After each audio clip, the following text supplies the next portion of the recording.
On a probablement assisté à deux des plus gros événements crypto 2022. Des millions d'utilisateurs sont et vont rentrer dans le Web3. L'adoption massive est inévitable et actuellement il y a de très grosses opérations en cours. On va également voir les projets dans lesquels les institutionnels investissent des millions de dollars. Au-delà de ça, on va mettre en lumière une utilité magnifiquement belle de la blockchain.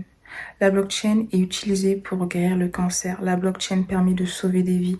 La blockchain apporte des solutions concrètes, même dans le médical. Et ce n'est pas une blague. Est-ce que tu vois ce que je veux dire?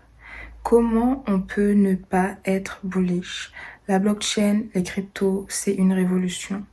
Actuellement, c'est le début du commencement. On est encore très early. Et cette semaine, les crypto news sont d'une intensité extrême, pire qu'une série Netflix. Des hauts, des bas, des scandales, des clashs, des bonnes et des mauvaises nouvelles. Ça tire à balles réelles. Mais je sais, tu sais, que c'est ça qu'on aime. Si tu connais pas, chaque dimanche, on revient ensemble sur l'actualité la plus croustillante autour des crypto-monnaies. Si c'est un sujet qui éveille ta curiosité et ou te passionne de manière incommensurable, tu sais ce qu'il te reste à faire. On se retrouve dans la lettre alpha pour du contenu encore plus croustillant. Et maintenant, mets-toi bien en mode Zeppo, boisson sur le tech. Et c'est parti, tu connais. On va commencer avec Elon Musk. On sait qu'Elon Musk, le frérot, il a racheté Twitter pour 44 milliards de dollars. Il y a également CZ, le CEO de Binance, qui est dans le coup. Le ref, il a lâché un petit ébi de 500 millions de dollars. Mais avant de comprendre l'impact que ça pourrait avoir pour les cryptos et l'adoption massive, c'est important de comprendre l'empire que CZ est en train de construire. Le ref, il n'est pas venu ici pour blaguer, il est venu ici pour s'imposer. Et quand je te dis CZ, je parle de la BNB Chain et je parle également de Binance. Bien que ces deux projets soient séparés, ils ont le même padré, si je puis dire. Tu vois ce que je veux dire? On commence avec la BNB Chain. 10 millions de dollars. L'équipe de la BNB Chain va lancer un programme d'incitation avec un fonds à 10 millions de dollars pour aider les projets crypto à acquérir plus d'utilisateurs. Le but, c'est bien sûr de rendre leur blockchain plus sexy, plus attractive, augmenter leur nombre d'utilisateurs pour, bien sûr, développer leur empire. Pourrait-il dépasser Ethereum? À toi de me dire.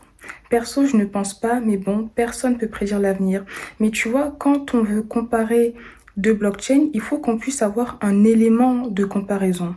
Et par exemple, là, si on prend la TVL, qui est l'argent total bloqué sur une blockchain, actuellement, Ethereum domine le game avec plus de 32 milliards de dollars bloqués contre 5 milliards de dollars pour la BNB Chain ou BSC parce qu'ils avaient changé de nom, tu connais. Et maintenant, autre projet relié à CZ et Binance. Chainlink n'a qu'à bien se tenir. Binance arrive dans le game et va lancer son oracle. Donc pour faire très simple, un oracle, c'est un service qui permet de collecter des données du monde réel pour les connecter à la blockchain. Par exemple, imaginons que tu souhaites créer une application blockchain qui enverrait un BNB à chaque fois que le PSG gagnerait un match. Tu peux tout coder dans le smart contract, mais il faudrait que tu puisses avoir un moyen pour connecter les résultats des matchs à ton smart contract pour que celui-ci puisse automatiquement envoyer un BNB quand le PSG gagne, et c'est là où intervient l'oracle. L'oracle va permettre de faire la connexion entre les données du monde réel et la blockchain pour te permettre d'exécuter automatiquement ton smart contract ou les conditions de ton smart contract quand un événement du monde réel se produit. Et parmi les plus connus, il y a Chainlink, mais Binance veut se positionner en tant qu'oracle, pas seulement pour les utilisateurs de la Binance Chain, mais pour tout l'écosystème Web3, et ça fait toute la différence. Il est venu ici pour s'imposer, et CZ, il rigole même pas. Il rigole sur Twitter, mais derrière, il a son plan, tu vois ce que je veux dire. Maintenant, venons plutôt sur Binance. Actuellement, Binance concentre plus de la moitié des volumes d'échanges crypto. Son influence, son pouvoir est énorme. Et leur stablecoin commence également à prendre de plus en plus de place, surtout depuis qu'ils ont annoncé qu'ils allaient convertir une grande partie des stablecoins sur Binance en BUSD. Tu vois l'empire qu'ils sont en train de construire?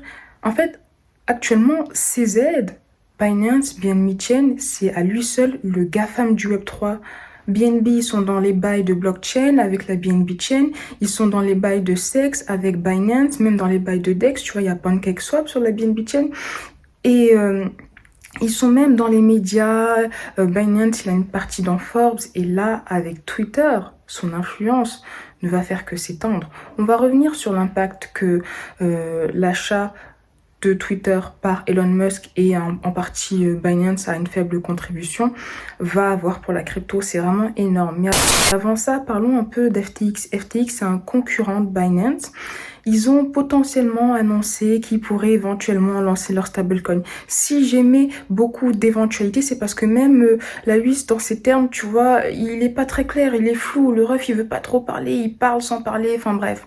En tout cas, voilà. Le stablecoin, c'est une idée qui effleure son esprit. On va voir ce qui va se passer. Vont-ils en lancer un? Vont-ils faire un partenariat avec un projet qui en a un? Affaire à suivre. Mais on voit quand même qu'il y a de plus en plus de projets qui souhaitent lancer leur stablecoin. Par contre, même si c'est la guerre des stablecoins, tous ne survivent pas. Et là, malheureusement, on a appris que NIR a décidé de stopper son stablecoin, l'USN. Ils ont un trou de 40 millions de dollars. Heureusement, ce trou a pu être couvert par la fondation NIR. Je me rappelle avant que NIR il faisait beaucoup de bruit sur leur stablecoin. Je sais pas si tu te rappelles. Mais comme quoi, tous les projets ne peuvent pas rencontrer le succès espéré.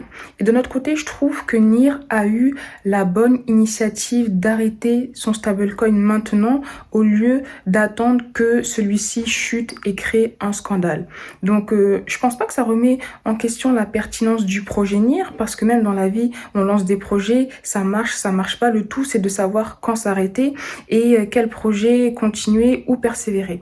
N'hésite pas à me dire ce que tu en penses. N'hésite pas à me dire comment tu vois le fait que NIR arrête son stablecoin pour le développement du projet.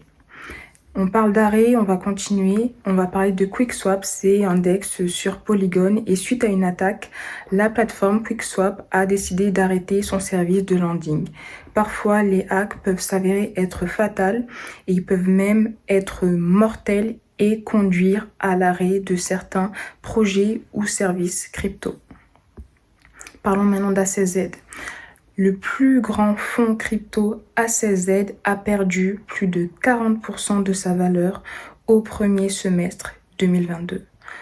En bear market, tout le monde est touché, même les plus gros, tu vois ce que je veux dire? Quand on est là, quand on a des positions qu'on tient sur le long terme, c'est normal qu'on soit en perte. Ça arrive même à ACZ, juste pour te dire qu'on est dans le bear market ensemble. On continue ensemble. Et concernant ACZ, ils ont ralenti leurs investissements dans la crypto. Par exemple, au trimestre 3, ils ont réalisé 9 investissements contre 26 au trimestre 4 de l'année dernière. En mai, ACZ avait créé son 4e fonds crypto, qui est le plus important à ce jour. Un fonds crypto de 4,5 milliards de dollars. Ce nouveau fonds avait été créé pendant la baisse du marché, au moment où le marché se faisait allumer. On rappelle que le Bitcoin et l'Ether ont perdu plus de 70% de leur valeur depuis le trimestre 4 2021. Il y a également d'autres altcoins qui ont pris encore plus cher. Ils ont fait moins 90, si ce n'est plus, en moins d'un an. Mais le point positif, et c'est sur ça que j'aimerais qu'on se concentre, le fondateur de la branche crypto ACZ a déclaré qu'il restait imperturbable devant la chute des prix des cryptos. Et actuellement, ce qu'il regarde, ce n'est pas les prix, c'est l'activité de l'entrepreneur et des développeurs. Et c'est un peu aussi, tu vois ce que je me dis, en bear market, faut pas regarder la valeur de notre portefeuille, mais plutôt la quantité de crypto qu'on accumule. Et il faut regarder si les projets dans lesquels on investit sont toujours en train de construire et d'être actifs. Pareil, dans la recherche de crypto-pépites, il faut rechercher des projets qui, malgré le bear market, sont en train de construire plus que jamais ou encore mieux, sont en train de redoubler d'efforts parce que c'est en période de bear market que les richesses se créent et que les meilleures opportunités se font. Tu connais NFA, Dior. Mais bon, maintenant, pour aller encore plus loin, remuons un peu le couteau dans la plaie avant de retourner dans notre bullishness euphorique. Parce que là, en termes d'investissement, on a atteint l'ATL. L'ATH, c'est all-time high. Si on prend par exemple le cours du crypto, l'ATH, c'est la valeur la plus élevée qu'une crypto peut avoir en termes de prix. Et l'ATL, c'est all-time low, la valeur la plus basse qu'une crypto peut avoir en termes de prix. Et actuellement, c'est l'ATL des investissements de manière générale pour les VC. Selon une recherche réalisée par la société d'investissement Galaxy Digital, le financement des projets crypto par les VC a atteint son niveau le plus bas au troisième trimestre 2022 et la baisse pourrait bien continuer. Jusqu'à présent, cette année, 415 fonds crypto VC se sont créés jusqu'en juin 2022 contre 999 fonds créés en 2021. Les VC crypto ont levé ensemble 121 milliards de dollars cette année, mais seulement 32 milliards de dollars ont été déployés jusqu'à présent.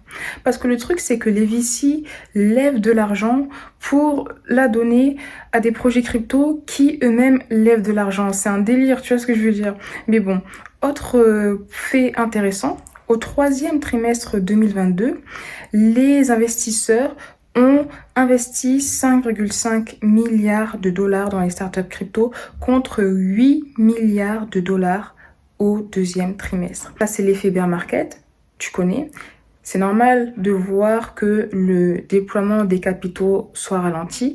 Et l'article nous partage un exemple très concret. Par exemple, il y a Block Tower Capital qui a utilisé 20 millions de dollars de son nouveau fonds sur les 150 millions de dollars qu'il a. Ils investissent, mais ralentissent. Une autre étude de Cointelegraph montre que les investissements sont en baisse. Le nombre de deals aurait presque été divisé par 2. Mais si on prend les 10 plus gros deals réalisés, on voit qu'ils ont été faits dans les projets d'infrastructure. Le gagnant, c'est Mysten Labs, il arrive en tête. Et Mysten Labs, c'est la blockchain Sui. La blockchain Sui, c'est une blockchain qui a été développée par des anciens de chez Facebook comme Aptos. On attend le lancement, on va voir ce qui va se passer. En tout cas, de manière générale, le Web3 concentre quand même presque la moitié des deals. Et c'est intéressant de voir les projets dans lesquels les VC investissent. D'ailleurs, quand tu fais tes recherches, tu peux également voir les projets pépites dans lesquels les VC investissent. Eux, ils investissent plusieurs millions de dollars. Et le but, c'est de ressortir avec le double, le triple, voire faire un x10, x100. Eux, ils font vraiment des gros multiples en fait. Bien sûr, tous les projets dans lesquels les VC investissent ne vont pas réussir. Personne ne peut prédire l'avenir. C'est quelque chose que je répète toujours parce que c'est important. Mais voilà, le fait qu'un VC investit dans un projet, ça peut être un signe positif, même si, encore une fois, personne ne peut prédire l'avenir. Et si tu veux savoir les projets pépites dans lesquels j'investis, on investit dans le Club Alpha, le lien est en description. Revenons maintenant sur la nouvelle qui a secoué toute la twittosphère et tout l'écosystème des réseaux sociaux. C'est officiel. Elon Musk a racheté Twitter pour 44 milliards de dollars. Juste à cela, tu sais que le Dogecoin, c'est la crypto favorite d'Elon Musk. Le Dogecoin a pumpé plus de 110%. Elle a même dépassé Solana et Cardano en termes de market cap pour se hisser dans le top 10. Grosse dinguerie. Ce qui est sûr, c'est que la team Dogecoin s'est mis très très bien. Tu vois, dans ces moments-là, je pense qu'il ne faut surtout pas FOMO. Peut-être que tu peux dire, ah ouais, ça a pumpé, il faut que j'investisse. Mais à mes yeux, quand je vois qu'une crypto a déjà fait un plus 110%, la probabilité qu'elle refasse un plus 110% est extrêmement faible et je pense que ce n'est pas forcément le meilleur moment d'investir. C'est que mon avis personnel. Et au-delà de ça, il faut pas FOMO dans une crypto qui ne t'intéresse pas. Par exemple, moi, à titre perso, je sais que les mêmes coins, c'est mort de chez mort. Et même si je vois que le Dogecoin a fait un plus 110% et que j'en ai pas, je suis pas en mode, oh non, triste. Chaque crypto va avoir son moment de gloire. Bon, toutes les cryptos ne vont pas avoir leur moment de gloire, mais tu vois ce que je veux dire. C'est pas parce que la crypto de ton pote, elle a fait un x10 et que ton bag, il est resté le même, que ça veut dire que ton bag ne va pas pumper d'un jour ou l'autre. Je voulais juste te dire ça pour ne pas pour ne pas FOMO pour rien et perdre de l'argent. Mais maintenant, si on revient sur le rachat de Twitter par Elon Musk, je t'avais dit au début qu'il y a CZ qui a mis un petit 500 millions au calme pour contribuer au rachat. Et pourquoi c'est une nouvelle majeure pour la crypto? Déjà, concernant les motivations de cet achat par Elon Musk a fait savoir qu'il souhaite assurer l'avenir de la civilisation.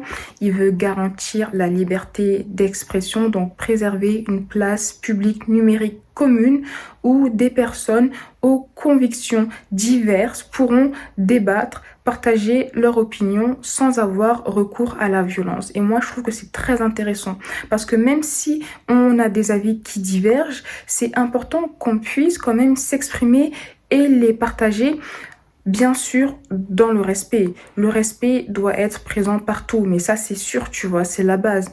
Et une des prochaines décisions d'Elon Musk pourrait être de restaurer les utilisateurs qui ont été bannis de Twitter comme Donald Trump, Andrew Tate et Kanye West. Perso, je trouve que c'est pas trop mal, surtout que je vois pas forcément pourquoi ils ont été bannis, tu vois. Et encore une fois, même si ils ont des propos qui nous énervent, laisse-les s'exprimer en fait. T'es pas obligé d'être d'accord avec eux. Donc voilà. Quel est le rôle de Binance? Donc Binance est là pour aider Elon Musk à concrétiser la vision qu'il a pour Twitter et Binance va apporter l'expertise Web3 donc qui va permettre à Twitter d'intégrer des solutions crypto reliées à la blockchain. Et parmi les objectifs, il y a la lutte contre les spams et les bots qui pullulent sur Twitter. C'est un problème qu'il faut régler d'urgence et ça pourrait potentiellement être fait avec des solutions basées sur la blockchain. Au-delà de ça, il y a également beaucoup de rumeurs qu'on a pu voir, notamment une rumeur qui partagerait que Twitter serait en train de créer son wallet pour les dépôts et les retraits. Twitter serait également en train de travailler sur une fonctionnalité permettant de partager et d'acheter des NFT directement depuis Twitter. En gros, on voit que Twitter devient crypto-friendly et ça c'est bien parce qu'on est sur un réseau social Web 2 qui a plusieurs centaines de millions d'utilisateurs. Mais attention, ce n'est pas parce que Twitter devient crypto-friendly que ça veut dire qu'il est en train de se décentraliser ou ça veut dire qu'il devient Web3 friendly. Tu vois ce que je veux dire? Moi, je vois vraiment Twitter comme une transition qui va permettre aux utilisateurs d'avoir un avant-goût, une première approche à l'écosystème crypto, NFT, et après, quand ils auront compris que c'est littéralement le futur, ils vont pouvoir se diriger petit à petit vers des réseaux sociaux 100% Web3. Mais on a vraiment besoin d'avoir ce pont. En fait, tu vois, par exemple, moi, Twitter, je vois un peu comme les sexes, si on prend les sexes et DEX, et les réseaux Web3 comme les DEX, parce que Twitter, c'est un réseau social centralisé, et par exemple, si on prend, je sais pas, Lens Protocol, ou il y a quoi d'autre comme truc, des autres, ce sont des réseaux sociaux décentralisés. L'adoption des réseaux sociaux décentralisés est encore faible, mais faut laisser du temps au temps, faut laisser le temps à ces réseaux d'augmenter en maturité et l'adoption massive va venir un jour ou l'autre, c'est sûr. Revenons maintenant sur Maintenant tu connais, il y a trop de nouvelles croustillantes. Je suis obligée de faire 2 vidéos. Donc tu retrouveras la vidéo demain et si elle est déjà disponible, le lien sera en description. On va voir comment la blockchain peut permettre de sauver des vies en contribuant à la recherche pour trouver des solutions pour guérir le cancer. Ça, c'est magnifiquement beau. Donc, partage-moi tes retours en commentaire sur la première partie et rejoins la lettre alpha. Et puis, tu connais. On se retrouve tout de suite dans la partie 2.